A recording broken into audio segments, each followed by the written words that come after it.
Back in the locker room, Tunch and Wolf, brought to you by Chrysler Jeep Dodge. You know, when Wolf and I were kids, we dreamt of joining the roller derby because back then roller derby was a huge sport. Well, we have a couple of young ladies who had the same dream but now are actually living the dream.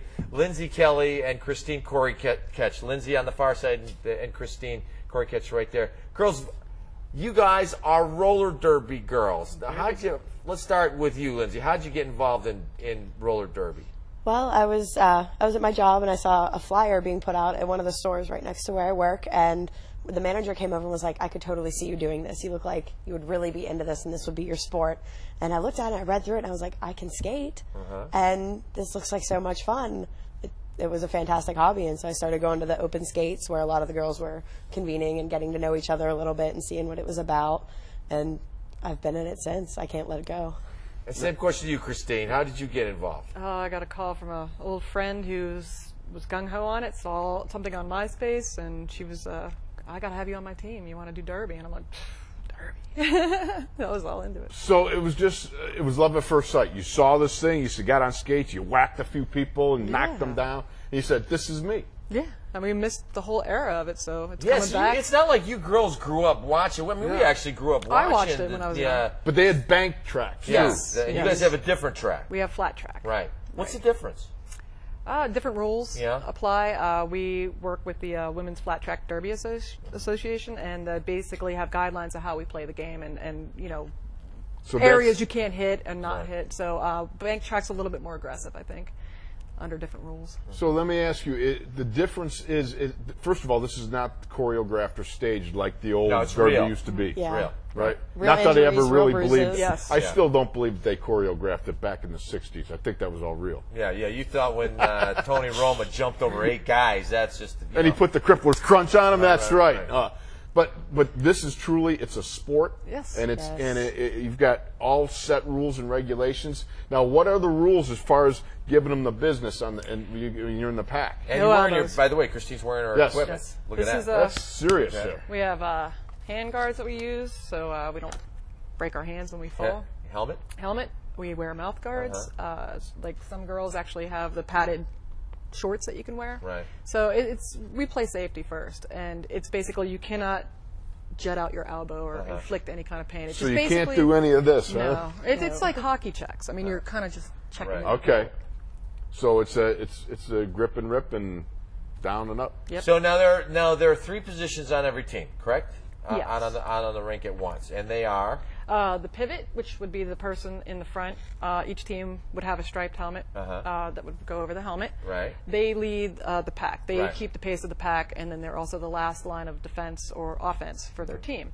The jammer starts off a few, 10 seconds after the lead pack goes? I think it's once the last person in the pack passes the line where where the pivots had started, then there's a double whistle blow and the jammers start. The jammers, they right off the bat go against each other to get through the pack. Okay. So as they get through the pack, one jammer, whoever gets through the pack, whatever team, they become the lead jammer. And now they got to get out and sprint around, right? They have to sprint around and legally. Yeah, legally, which is not getting out of bounds. And each girl they pass on the second run, they get a point for. Now, can you give them the old whip? Yeah. Do they do the whiplash? That always looked like fun. I thought that was cool. It is. Yeah, and then the other positions are just wearing your helmet without any panty. They call these panties on the helmet, and they're just blockers, and they're designated to help allow the girls get your team to get through. All right, now that's the pivot. No, the pivot's also a blocker. Okay, also a blocker. Okay. Now, Lindsay, you're a jammer. Yes. And so, how many points does a good jammer score in a night? It really depends per night. I mean, like, I've had different games where, I've been fully healthy and I've had a tremendous amount of points, and there's games where I'm kind of What's a tremendous amount of points? How many points? The only stats I've received were from one of our games where we played the B Doctors. That's also a Pittsburgh team. We played them, and I had 69 points for the whole game. Wow. Yeah. That's a substantial amount of points. Now, were you suck and win that night? I mean, is it hard? It is really hard. You're speed skating for a full 2 minutes straight, provided no one calls the jam off early. So that's they've clocked us before and how many laps you can do in a minute. You're supposed to be able to do 5 laps in a minute, and so you figure It's 2 minutes. 10 to 12 laps. You talk about calling off. Now, I remember the guys, they'd be, signaling, calling off the jam. Is that what after you you score a point, you call off the jam, so the other guy couldn't score. Only a jammer can do that, Only the right? lead jammer. The lead Oh, jammer. the lead jammer. Which means you have to get through the pack clean, make your laps, and you want to call it off basically as a strategy, or if you are very tired and you know they're gaining on you, or, Okay. there's a million different reasons you can do it. Majority of the time, it's strategy. How big is the track? How long is it? How big is it? Is it the same as the old roller derby track, or is it larger? It's kind of hard to measure because all the old tracks are bank tracks. Right. Yeah. So since we're not banked, we're completely flat. So it's a little bit different, but I would say it's about 3/4 the size of a regular roller rink. And it's got dimensions where it's smaller going into the turn, and as you come out of the turn, it gets a little bit bigger. Okay. And then the straightaways goes back in. Oh, it's an oval. Okay. Now, are there walls around the outside of the thing? No. So what happens if you get bumped off course? You kind of shoot off you can just re-enter the Or you can take out a ref, which is not recommended, or you can land in the crowd, make some friends. We're also taught from the very beginning to land and how to fall. Okay. And you want to fall small. You don't want to come flying out. So you got to get back up. You have 3 seconds to get back up. He has a problem falling small. He's all over. I could skate circles around you. Please, buddy. I don't even want to know. Me? I could skate back in Buffalo, down at the local rink, let me tell you, man. You were never at the local rink. I could fly. Never, you could not. My mom made me a There's nice no way vest. you were I at the local I think I should rink. come down and take us on. Yeah, let's go. Yeah. Well, let me ask you something. Speaking of that, how many games? Are they matches? Are they games? What? They're called bouts. They're called bouts. Yes. And how many of those do you have a week? We have one bout a month. And our season runs from March till September, and our September bout is our championship bout. Oh. So where are you right now in your schedule? We have 3 games left, including the championship. We have one on Saturday. So how good are you guys? I mean, you're on 2 different teams actually. Right. So We're playing each other next. You guys are playing. Yeah. Now you guys are buddies, and so you play each other next. How does that work?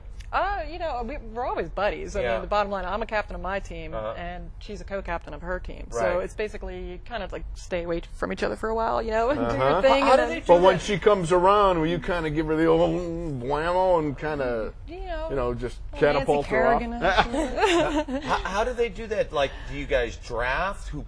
Or do they try to make the teams evenly? So does the league do some shifting of the players? Whenever we get fresh meat in, our new girls that try out, we do have a draft if the teams are low. Like my team was low. I believe your team or the Slashers were low, and we got all the teams back up to 14. Now my team's back down again to like 9-ish because of injuries and such. So we'll do another draft probably in a month or 2. I'm not sure when the next draft is, but we've got some great fresh meat girls in there working really, really hard. girls that didn't see it in the early season, so like people are starting to get into it now, and they're like, hey, I want to do that, We're going to take a break. When we come back, we're going to ask you about some of the injuries and what are the sizes and age differences and all that stuff right here in the locker room.